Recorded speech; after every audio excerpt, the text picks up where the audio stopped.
जी अस्सलाम वालेकुम जी। अच्छा जी, आज का जो हमारा टॉपिक है पब्लिक एडमिनिस्ट्रेशन में, इट इज वेरी इंपॉर्टेंट। और टॉपिक क्या है आपके सामने? Governance and administrative reforms. पूरी दुनिया में जितने भी हमारे पब्लिक सेक्टर इंस्टीट्यूशंस हैं, जो जितनी भी गवर्नमेंट्स हैं, उनकी हमेशा से ये कोशिश रही है कि हम अपने इदारों में जो है रिफॉर्म्स लेकर आए। और आप लोग भी बीइंग अ पाकिस्तानी न्यूज़पेपर में क्या, टीवी चैनल्स में क्या, ये वर्ड हम जरूर सुनते हैं कि जी रिफॉर्म्स आने चाहिए, रिफॉर्म्स आने चाहिए, लेकिन खैर रिफॉर्म्स आते नहीं है। एडमिनिस्ट्रेटिव रिफॉर्म्स का मतलब क्या होता है? डेफिनेशन आपके सामने है। Are changes and improvements made to the structure, process and functions of government organisations and institutions. हमेशा याद रखें, हमारे यहां बदकिस्मती से रिफॉर्म्स का मतलब भी लोगों को नहीं पता है। हम समझते हैं लोगों को जेलों में डाल दो, करप्शन के पैसे वापस ले आओ, फलां काम कर दो, ये कर दो तो रिफॉर्म्स आ जाते हैं। रिफॉर्म्स ऐसे नहीं आते हैं। रिफॉर्म्स एक बड़ा ही comprehensive process, it's a very long process, जो कि आपको इदारों में लाना शुरू करना पड़ता है, फिर जाके इदारे अपने पैरों पे खड़े होते हैं। अब वो है क्या? वो है बेसिकली कि गवर्नमेंट ऑर्गेनाइजेशंस के स्ट्रक्चर्स में वो चेंजेस लेकर आना। चेंजेस और इंप्रूवमेंट्स कहां लानी है? उनके स्ट्रक्चर में, उनके प्रोसेसेस में और उनके फंक्शंस में।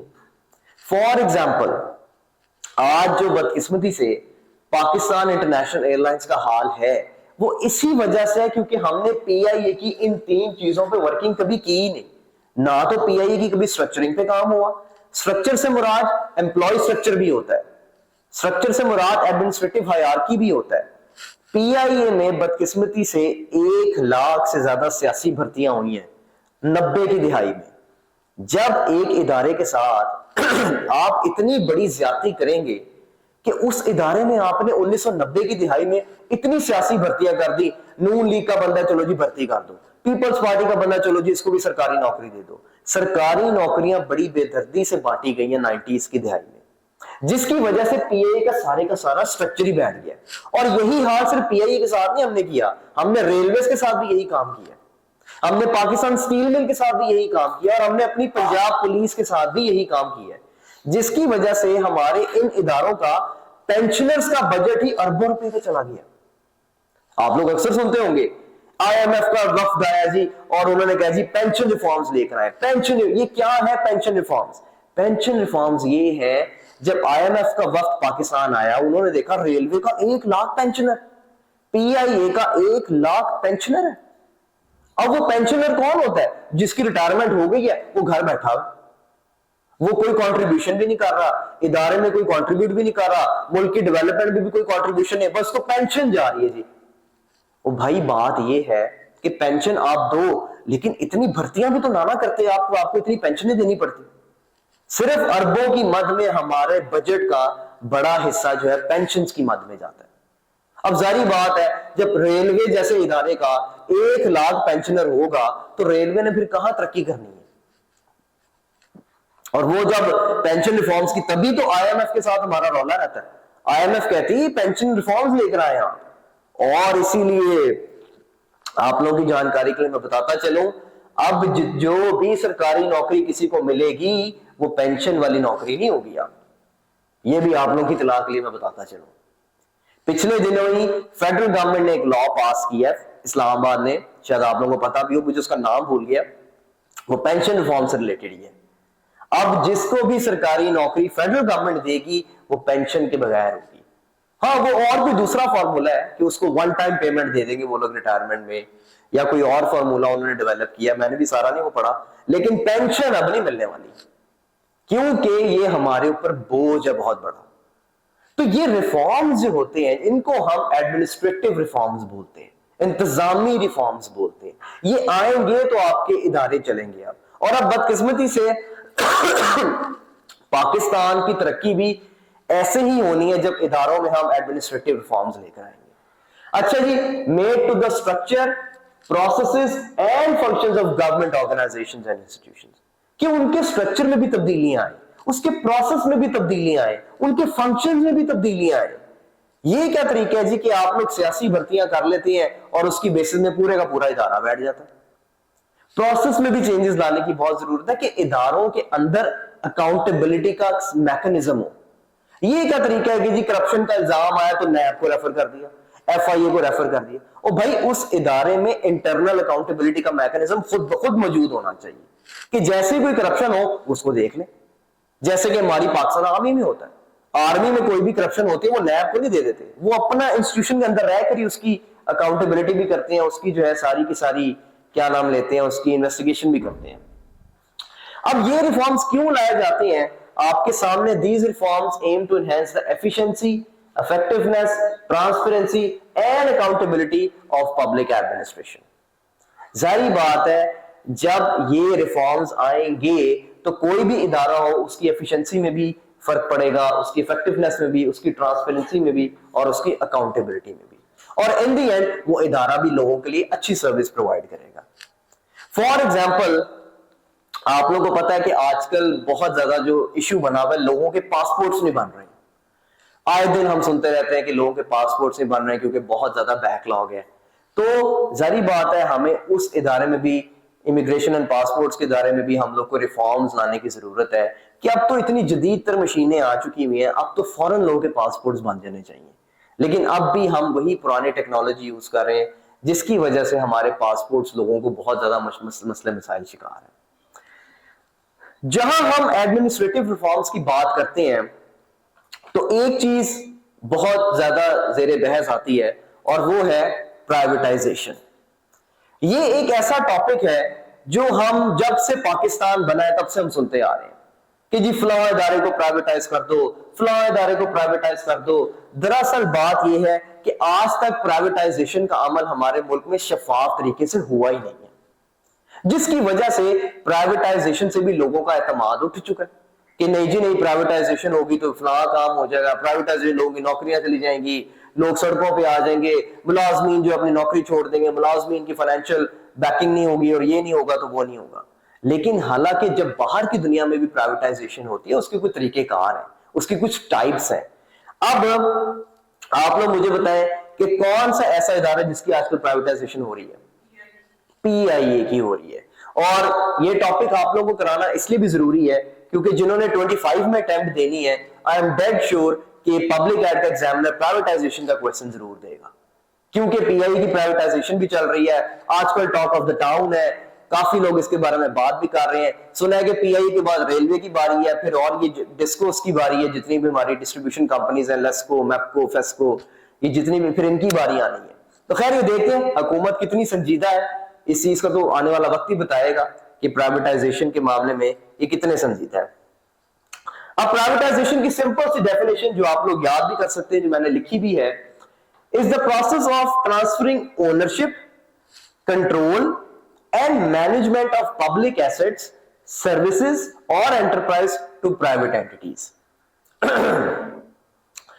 प्राइवेटाइजेशन का मतलब ये होता है कि कोई भी पब्लिक एसेट, ये देखें आप लोग ये पढ़ सकते हैं, पब्लिक एसेट या पब्लिक सर्विस या कोई कंपनी एंटरप्राइज को जो जब हम प्राइवेट सेक्टर के हवाले कर देते हैं, ओनरशिप, मालिकाना हुकूक इसे उर्दू में बोला जाता है, ओनरशिप, उसकी इंतजामिया और उसकी मैनेजमेंट जब हम ट्रांसफर कर देते हैं प्राइवेट सेक्टर को, उसको हम प्राइवेटाइजेशन बोलते हैं।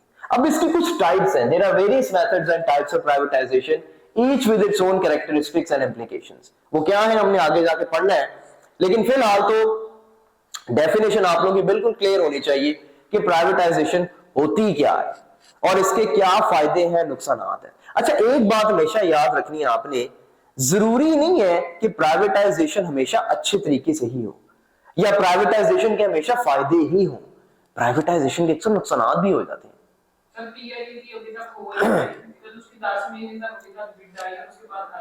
देखे ना, अब जो पीआईए के साथ ये लोग कर रहे हैं और जो पीआईए के साथ हुआ है, उससे एक बात तो सामने आ गई है कि दाल में कुछ काला जरूर है। क्योंकि देखे ना, ऐसा कैसे हो सकता है कि सिर्फ एक बंदा है बिडिंग पे, सिर्फ एक पार्टी इंटरेस्ट शो करे? इसका मतलब ये है कि इन्होंने ट्रांसपेरेंसी को फॉलो नहीं किया, इन्होंने कहीं ना कहीं कोई लूप होल जरूर छोड़ा है कि बाहर के लोग कहते हैं जी हमने इस चक्कर में आना ही नहीं है, पढ़ना ही नहीं है, हम क्यों इदारा खरीदे। बल्कि कहा यह जा रहा है कि अब ये सूबों की आपस में लड़ाई बन चुकी है। पख्तूनख्वा वाले कह रहे हैं जी हमने पीआईए को खरीदना है, उधर से पंजाब गवर्नमेंट भी आ गई, कूद पड़ी है कि जी हमने पीआईई को खरीदना है। इसका मतलब ये है कि दाल में कुछ काला जरूर है। और प्राइवेटाइजेशन का वजीर है, मुझे तो लगता है उसने खुद ही खरीदनी है। कौन है प्राइवेटाइजेशन का वजीर? मैंने ना, आज मैं बता रहा हूं सबको, बड़ा मशहूर आदमी है प्राइवेटाइजेशन, अब्दुल अलीम खान। आप सबको पता है, बड़ा ही बहुत बड़े पॉलिटिशियन है हमारे मुल्क के, और कोई मुझे इस पे शक नहीं है कि अलीम खान साहब खुद ही खरीद लेंगे पीआईए को। एंड में होना यही है। खैर देखते हैं, ये तो आने वाला वक्त बताएगा जी। आपके सामने सुप्रीम कोर्ट ने स्टे ऑर्डर भी दे दिया था पिछले दिनों कि जी आप ये प्रोसेस खत्म करें। स्टे ऑर्डर वो स्टे करा दिया था कि इसमें शफाफियत नजर नहीं आ रही हमें। तो खैर वल्लाह आलम हमारे मुल्क का कि गवर्नमेंट की क्या नीयत है क्या नहीं है। टाइप्स ऑफ प्राइवेटाइजेशन, अब ये कुछ टाइप्स हैं जो आपको पढ़ानी है और वो भी जरूरी है। सबसे पहले जो इंपॉर्टेंट टाइप ऑफ प्राइवेटाइजेशन है वो है एसेट प्राइवेटाइजेशन, जिसको ओनरशिप ट्रांसफर भी कहा जाता है। एसेट प्राइवेटाइजेशन या ओनरशिप ट्रांसफर नाम से ही जाहिर है कि इसमें मालकाना हकूक ही ट्रांसफर कर दिए जाते हैं। गवर्नमेंट अपनी ओनरशिप ही लूज कर देती है कि जी हम अब आप ऑनर है, आप जाने से दावे का, आपने जो करना आप करें। आप लोग पढ़ भी सकते हैं, the government says the ownership rights of public assets to private individuals. कि गवर्नमेंट कहती है ये जी अब आप मालिक हैं, पीआईए है आप मालिक हैं, जो मर्जी करें, रेलवे है आप मालिक हैं, जो मर्जी करें। Examples include state owned enterprises और एसेट्स लाइक एयरपोर्ट्स, सी पोर्ट्स और हाईवेज टू प्राइवेट कंपनीज। अक्सर मुल्कों में वो एयरपोर्ट्स पूरे के पूरे प्राइवेटाइज कर देते हैं, अक्सर मुल्कों में वो हाईवेज प्राइवेटाइज कर देते हैं, अक्सर मुल्कों में वो जो है सी पोर्ट्स प्राइवेटाइज कर देते हैं कि जी ठीक है आप संभालें, आपको हम पूरे का पूरा सी पोर्ट दे रहे हैं। तो उसको बोला जाता है ओनरशिप ट्रांसफर, के मालकाना हकूक, जिसे उर्दू में बोला जाता है कि भाई आप ऑनर हो गए, अब गवर्नमेंट का कोई लेना देना उसमें नहीं है। गवर्नमेंट कोई आपको डिक्टेट नहीं कर सकती। एक दफा जब गवर्नमेंट ने ट्रांसफर कर दिया आपके नाम पे प्रॉपर्टी या इदारा या कुछ भी, तो उसको बोला जाता है जी एसेट प्राइवेटाइजेशन। उसके बाद आती है आपकी सर्विस प्राइवेटाइजेशन। अब इसका क्या मतलब है वो भी जान लें।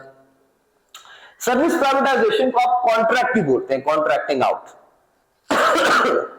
The government contracts private companies to provide specific services delivered by the public sector. For example, the government may contract a private firm to manage a prison or operate public transportation. For example, आप लोग को शायद ये पता होगा कि आने वाले दिनों में, आने वाले महीनों में गवर्नमेंट का एक प्लान है कि उसने पाकिस्तान के 3 बड़े एयरपोर्ट्स को सर्विस प्राइवेटाइजेशन करनी है उनकी। मतलब ये कि लाहौर एयरपोर्ट की इंतजामिया सारी प्राइवेट सेक्टर संभालेगी, इस्लामाबाद एयरपोर्ट और कराची एयरपोर्ट। गवर्नमेंट का ये प्लान है कि ये हम प्राइवेट सेक्टर को दे देंगे कि जी एयरपोर्ट की सिक्योरिटी, एयरपोर्ट की मैनेजमेंट, फ्लीट मैनेजमेंट, जहाजों की मेंटेनेंस, सब कुछ जो है आप मिनिस्ट्री ऑफ एविएशन ही देखेगी, आप देखेंगे। अब तक तो यही हो रहा है ना। आपको पता है हमारे मुल्क में जो एयरपोर्ट्स को देखते कौन सी वजारत है? वजारत हवाबाजी, जिसको इंग्लिश में हम सिविल एविएशन भी कहते हैं, मिनिस्ट्री ऑफ एविएशन भी कहते हैं। कौन है इसका वजीर? हेलो जी, आ जाए प्लीज। जी जी आ जाए, बैठे प्लीज बैठे। जी जी प्राइवेटाइजेशन, चले कोई नहीं, फिर ले लो। सीरीज वाला पिछले लेक्चर में हुआ था, अब नेक्स्ट सेशन में होगा, कोई बात नहीं। तो कहने का मकसद ये है कि गवर्नमेंट का आगे ये प्लान जा रहा है कि लाहौर एयरपोर्ट, कराची एयरपोर्ट और इस्लामाबाद एयरपोर्ट को जो है ना मिनिस्ट्री ऑफ एविएशन ही देखेगी, अब ये प्राइवेट सेक्टर देखेगा। इसका मतलब ये हुआ कि गवर्नमेंट जो है लाहौर एयरपोर्ट को मालकाना हकूक नहीं ट्रांसफर कर रही प्राइवेट सेक्टर को, सिर्फ उसकी इंतजामिया, सिर्फ एक सर्विस प्राइवेट सेक्टर देखेगी। एयरपोर्ट किसकी मलकियत रहेगा? हुकूमत पाकिस्तान की ही मलकियत रहेगा, लेकिन उसके इंतजामिया हो गई, उसकी सिक्योरिटी हो गई, उसमें कैफेटेरिया, उसमें सारा कुछ जो है एयरपोर्ट में जो जो जरूरियात चीजें होती हैं वो सारा प्राइवेट सेक्टर देखेगा। इसके अलावा एक तो ये एग्जांपल लिख लो तुम लोग एयरपोर्ट्स की। एक और एग्जांपल मेरे ज़हन में इस वक्त आई है, मैं उसी पे आ रहा हूं। रेलवेज में भी आप लोगों को शायद याद हो, एक ट्रेन ऐसी है जो रेलवे ने सर्विस प्राइवेटाइजेशन की हुई, उसका नाम है ग्रीन लाइन। शायद आप लोग में से किसी को पता हो, जो मेरा ख्याल है कराची से लाहौर चलती है या कराची से इस्लामाबाद, पेशावर या है। तो उसका मुझे स्टूडेंट्स ने बताया कि सर उसकी की हुई है प्राइवेट सेक्टर, प्राइवेटाइजेशन की हुई है सिर्फ एक ट्रेन की। अब महकमा रेलवे ने अपनी एक सर्विस जो है प्राइवेटाइज कर दी है। तो सर्विस प्राइवेटाइजेशन का मतलब समझा रहा हूं कि महकमा पूरे की पूरी चीजें नहीं ट्रांसफर कर देता। वो कहते हैं जी फला हमारी एक मखसूस सर्विस है, इसको आप चलाएं जी, आप प्रॉफिट देखें, हम प्रॉफिट शेयरिंग करते हैं, इंतजामिया आप करेंगे, मैनेजमेंट आप करेंगे, सारी सरदर्दी आपकी होगी, फंडिंग आपकी होगी, हम प्रॉफिट शेयरिंग कर लेंगे। तो उसने ग्रीन लाइन की बड़ी अच्छी सर्विस जा रही है बाय। अच्छा 3 है, मुझे ग्रीन लाइन का पता है बस। अच्छा जाफर एक्सप्रेस को भी किया हुआ है। मुझे काफी लोगों ने बताया कि सर जब से ग्रीन लाइन को प्राइवेटाइज किया है बहुत ही बेहतरीन सर्विस हो गई है। एक तो सीटिंग कैपेसिटी भी अच्छी है, एयर कंडीशनर्स बहुत अच्छे हैं, वॉशरूम साफ सुथरे हैं, खाना साफ सुथरा है। देखिए ना, एक आम आदमी को यही तो चाहिए होती हैं चीजें कि यार जब वो सफर करे उसको सारी जरूरियातें जिंदगी मुहैया हो। वरना तो रेलवे की ट्रेन के हालात ही बहुत बुरे हैं, गंदे वॉशरूम्स हैं, जो सीटिंग सीट्स है वो भी खराब है, टूटी फूटी है। लेकिन ग्रीन लाइन हो गई या जाफर एक्सप्रेस हो गई, इसके हालात बहुत अच्छे, क्योंकि इसके पास है प्राइवेट सेक्टर चला रहा है उसको। हाँ उसकी फिर जो अपना किराया है वो जरा ज्यादा है। ये भी बताना आप लोगों को बहुत जरूरी है कि ग्रीन लाइन का जो किराया है वो बाकी ट्रेनों से थोड़ा ज्यादा होता है, बल्कि थोड़ा ज्यादा नहीं, कदरे ज्यादा है। क्योंकि जारी बात है जब प्राइवेट सेक्टर इन्वॉल्व हो जाता है तो वो आपको भी अगर सर्विस देता है वो आपसे पैसे भी चार्ज करता है। तो कहने का मकसद ये है कि सर्विस प्राइवेटाइजेशन में यही होता है कि आप जो है अपना एक मखसूस सर्विस कोई भी इदारा जो है आप गवर्नमेंट जो है वो प्राइवेट सेक्टर को दे देता है। आगे जी बैठे प्लीज।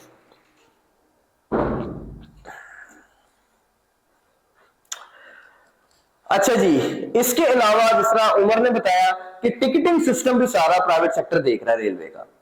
अच्छा वैसे मुझे किसी ने कहा कि टिकटिंग सिस्टम अभी भी उतना अच्छा नहीं है, ऑनलाइन जो है इनका।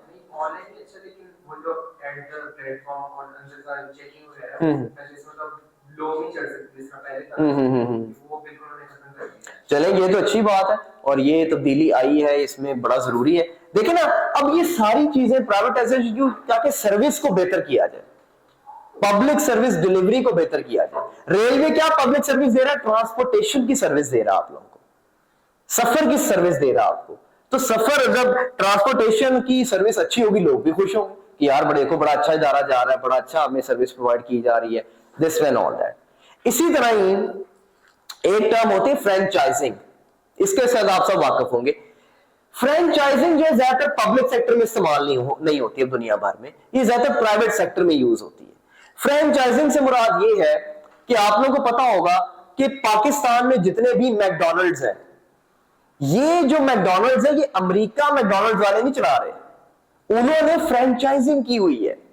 फ्रेंचाइजिंग से मुराद कि उन्होंने एक फलां बंदे को लाइसेंस दे दिया कि जी आप जो भी पूरे पाकिस्तान में मैकडॉनल्ड जहां भी खुलेगा आप उसको देखेंगे और आप हमें एक सर्टेन परसेंटेज जो है प्रोवाइड कर देंगे, बाकी आप ही सारी ह्यूमन रिसोर्स मैनेजमेंट करेंगे, फंडिंग भी आप करेंगे, सारा कुछ आप करेंगे, हम सिर्फ आपको लाइसेंस देंगे। इसको बोला जाता है फ्रेंचाइजिंग, कि जिसमें आप जो है लाइसेंस देते हैं। आप लोगों ने अक्सर सुना होगा ये जितने भी हमारे स्कूल्स हैं, पंजाब स्कूल्स, ये अलाइड स्कूल्स, अक्सर इनकी फ्रेंचाइजीज जो है वो ऐड आए होते हैं कि जी फ्रेंचाइज ले लें, ये कर लें। तो उसमें भी वो ऑनरशिप ट्रांसफर नहीं करते पंजाब कॉलेज वाले कि आप पंजाब कॉलेज के ऑनर हो जाते हैं। वो सिर्फ कहते हैं ठीक है जी हम आपको लाइसेंस दे रहे हैं, हम आपको सर्विस प्रोवाइड करेंगे, आपने लेकिन सारी मैनेजमेंट और कंट्रोल आपने खुद करना है। तो ये होती है जी आपकी फ्रेंचाइजिंग। इसके बाद आती है जी लीज प्राइवेटाइजेशन। अब लीज प्राइवेटाइजेशन क्या होती है? ये भी एक बड़ी एक खास टर्म है जो हमारे मुल्क में बहुत ज्यादा यूज होती है। लीज का मतलब ये होता है कि गवर्नमेंट का अगर कोई लैंड है या गवर्नमेंट की अगर कोई प्रॉपर्टी है या कोई इदारा है, गवर्नमेंट उसको 100 साल की लीज पे दे देती है। लीज पे देने का मतलब ये होता है कि गवर्नमेंट ओनरशिप ट्रांसफर नहीं करती। गवर्नमेंट कहती है ठीक है जी साल भर के आप हमें इतने पैसे दे दें, ये फला जमीन आपकी है, आप जो मर्जी करें जमीन के ऊपर। लेकिन पूरी दुनिया में अब ये लीज का कॉन्सेप्ट इतना यूज नहीं होता, ये सिर्फ हमारे मुल्क में आजकल यूज हो रहा है क्योंकि इसमें करप्शन इन्वॉल्व होती है।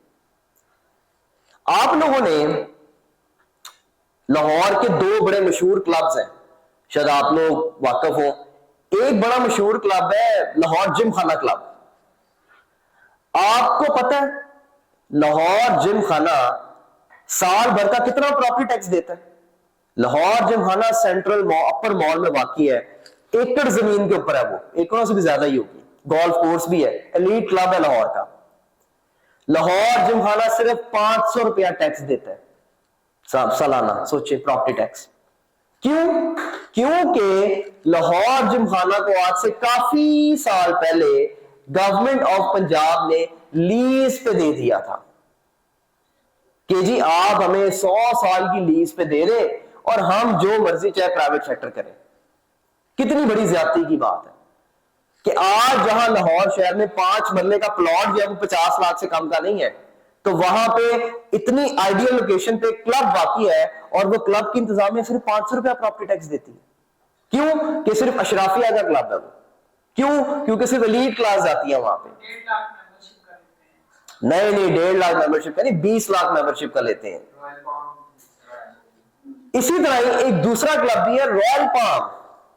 ये पहले पाकिस्तान रेलवे के अंडर होता था, लेकिन करप्शन की नजर ये क्लब भी हुआ, इस क्लब की प्राइवेटाइजेशन हुई, मिली भगत से अपने मनपसंद लोगों को दिया गया और आज उस क्लब के इतने बुरे हालात हैं कि कोई उस क्लब में जाना पसंद नहीं करता, क्योंकि ना मेंटेनेंस हुई, ना उसमें कोई खाना अच्छा है, ना उसको कोई हॉल्स अच्छे हैं, ना कोई हाइजीनिक क्वालिटी है।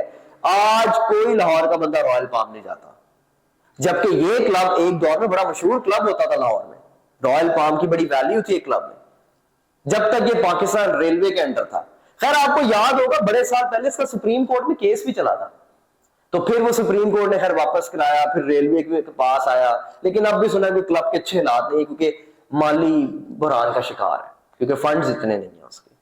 तो कहने का मकसद ये है कि जो लीज प्राइवेटाइजेशन होती ही करप्शन के लिए है ही गलत चीज ये, कि भाई क्यों आप 100 साल की लीज के लिए फलां चीज किसी प्राइवेट सेक्टर को दे रहे हैं, यानी 100 साल के लिए आप कुछ कर ही नहीं सकते थे। तो कहने का मकसद ये है, अब 100 साल अच्छा खासा टाइम होता है, तो कहने की बात है पूरी एक जनरेशन है, तो ये क्या करते हैं 100 साल बाद जब भी टाइम आता है उसके बाद फिर से लीज रिन्यू करा लेते हैं, और वो फिर से जो है कि गवर्नमेंट को चंद पैसे आते रहते हैं, गवर्नमेंट जो है उसमें खुश हो जाती है। हालांकि जिस प्रॉपर्टी में, जिस लैंड में लाहौर जिमखाना है, उस लैंड में शायद 10 अस्पताल भी बन सकते हैं, 10 यूनिवर्सिटियां और बन सकती हैं। जिस लैंड पे रॉयल पाम है उस लैंड में तो पता नहीं क्या कुछ बन सकता है। तो कहने का मकसद ये है कि गवर्नमेंट को चाहिए कि प्राइवेटाइजेशन जब भी करे ठीक तरीके से करे। प्राइवेटाइजेशन सही बुरी नहीं होती है, अच्छी बुरी नहीं होती है, प्राइवेटाइजेशन का तरीकेकार मैटर करता है कि वो क्या तरीकेकार है। अच्छा जी, इसके बाद आती है पार्शियल प्राइवेटाइजेशन। पार्शियल प्राइवेटाइजेशन का क्या कॉन्सेप्ट है आपके सामने ही है कि इसमें government can sell a portion of their ownership in state owned enterprises while retaining a significant stake। Partial मतलब कुछ परसेंटेज, 100% नहीं 50% ओनरशिप जो है गवर्नमेंट प्राइवेट सेक्टर को दे देती है कि जी ठीक है, आज से आप भी 50% के मालिक हैं, हम भी 50% के मालिक हैं, हम दोनों मिलकर चलाएंगे और प्रॉफिट शेयरिंग भी करेंगे, आप इतनी इन्वेस्टमेंट करेंगे, हम इतनी इन्वेस्टमेंट करेंगे।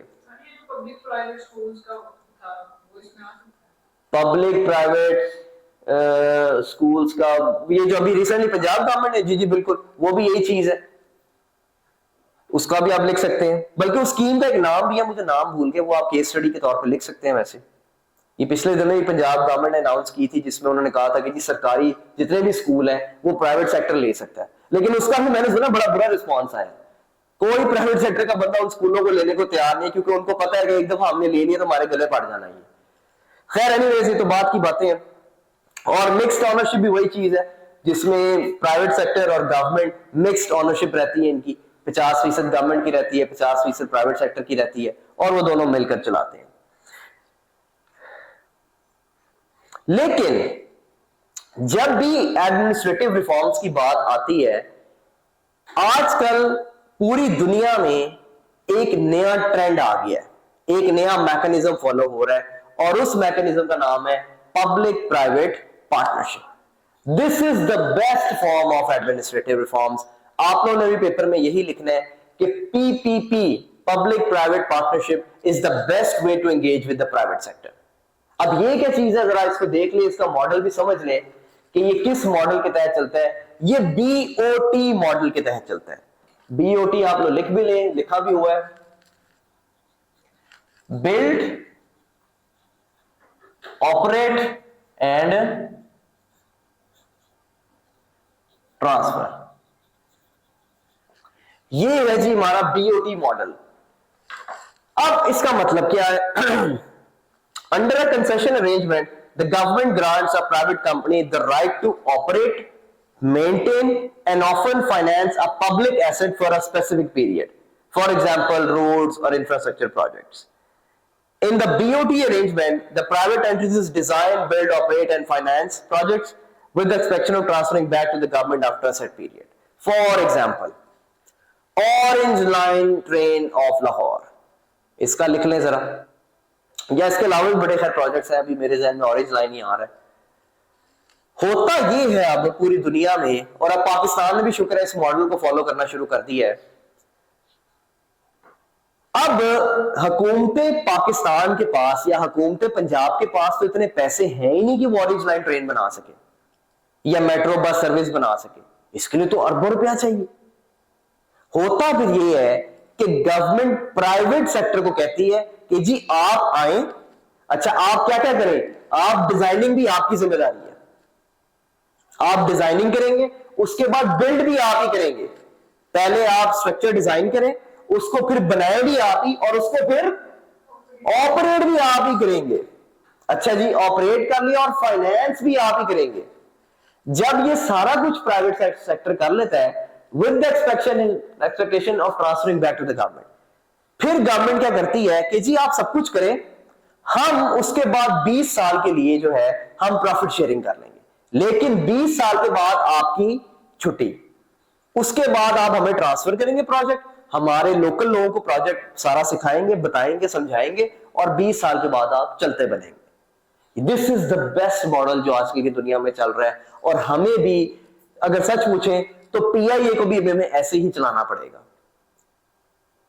मैं बिल्कुल भी इस हक में नहीं हूं कि आप पूरी की पूरी पीआईए उठा के किसी बंदे को दे दें प्राइवेट सेक्टर के, वो तो टिकटें बड़ी महंगी हो जाएंगी फिर पीआईए की, और हो भी नहीं। जबकि उससे बहुत बेहतर है कि आप प्राइवेट सेक्टर से प्रॉफिट शेयरिंग कर लें, पब्लिक प्राइवेट पार्टनरशिप करें कि ठीक है जी आप फलां रूट्स आप देखेंगे, फलां रूट्स हम देखेंगे।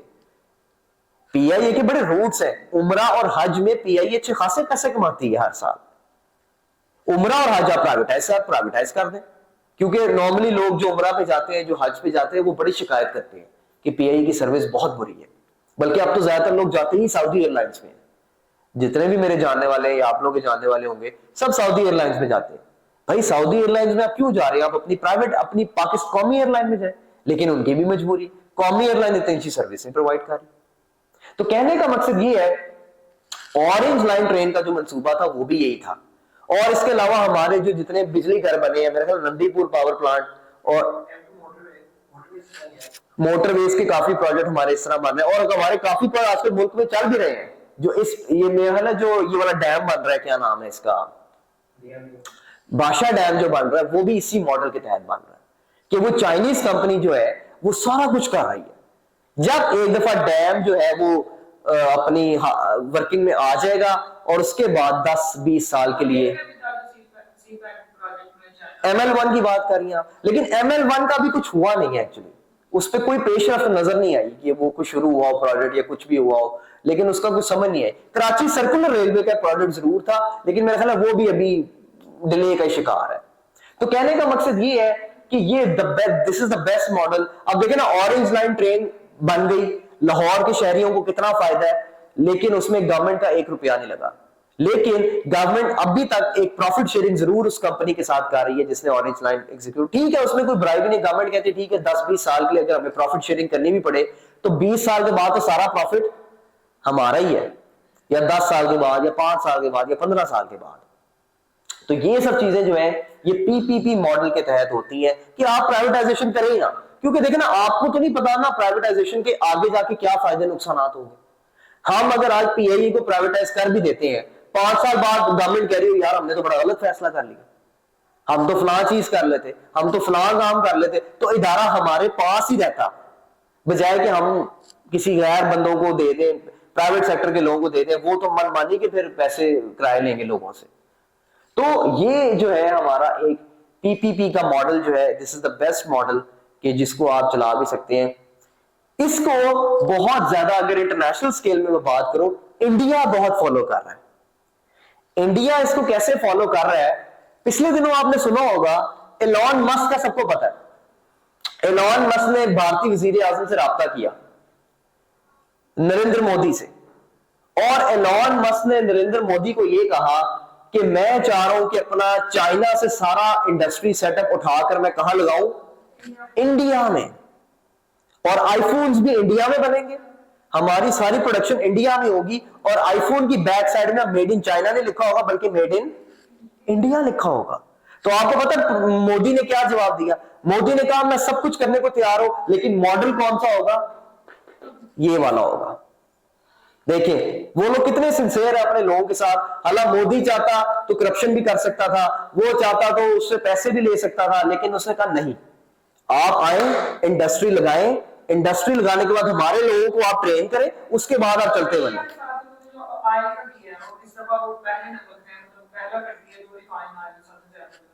जी जी बिल्कुल।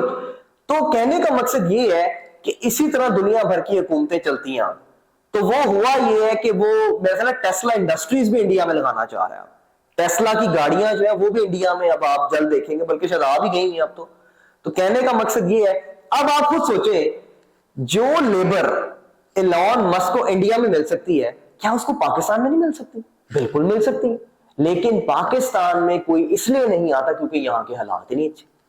यहां पे करप्शन बहुत ज्यादा, यहां पे ब्यूरोक्रेसी, रेड टेपिज्म बहुत ज्यादा, यहां पे और मसले मसाइल बहुत ज्यादा, जिसकी वजह से आए दिन आप लोग सुनते हैं कि जी इन्वेस्टमेंट नहीं आ रही, इन्वेस्टमेंट नहीं आ रही, इन्वेस्टमेंट नहीं आ रही। भाई इन्वेस्टमेंट तब आती है जब इन्वेस्टमेंट के हालात आप क्रिएट करते हैं। जब आपके मुल्क में आए दिन इस्लामाबाद ब्लॉक हुआ होता है, आए दिन आपके मुल्क में धरने हो रहे होते, तो फिर इंटरनेशनल बिजनेसमैन कभी भी नहीं आते। उन्होंने अच्छे खासे पैसे लगाने हैं भाई, अरबों डॉलर की उन्होंने इन्वेस्टमेंट करनी है। वो कैसे इन्वेस्टमेंट कर दो? कहते हैं तो इस्लामाबाद चौक हो जाता है हर 2 दिन बाद, कभी कोई धरना देने चला गया पार्टी, कभी कोई पार्टी धरना देने चली गई। ऐसे हालात में फिर बिजनेस नहीं होते हैं। तो कहने का मकसद ये है कि ये सब चीजें, जितने भी हमारी पॉलिटिकल स्टेक होल्डर्स हैं, उनको अब एक साथ बैठने की जरूरत है कि जी अगर हमने अपनी मईशत को बेहतर करना तो हमें हालात भी प्रोवाइड करने पड़ेंगे, बिजनेसमैन को एनवायरमेंट भी देना पड़ेगा।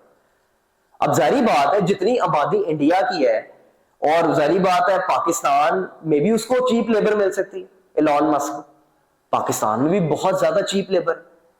तो कहने का मकसद ये है, हमारी यही लेबर यूएई चली जाती है, हमारी यही लेबर दुबई चली जाती है, सऊदीया चली जाती है। क्यों जाती है? क्योंकि इधर वो हालात ही नहीं। अगर उसी लेबर क्लास को आप इधर भी इंडस्ट्री देंगे, कारखाने देंगे, सनतें देंगे, वो इधर भी काम करेंगे। तो ये सब चीजें जो है आप कह लें। अच्छा इसमें तुम लोग एक काम करना, गूगल में जरा सर्च कर लेना कि पाकिस्तान में पीपीपी मॉडल के तहत 3-4 प्रोजेक्ट्स जरा कर लेना तैयार, केस स्टडीज के तौर पे। 2-3 तो हमने कर लिए, जरा और भी कर लेना अपनी नॉलेज के लिए, ताकि तुम लोग का कंटेंट जो है वो बेहतर हो जाए। Projects that are under the PPP model,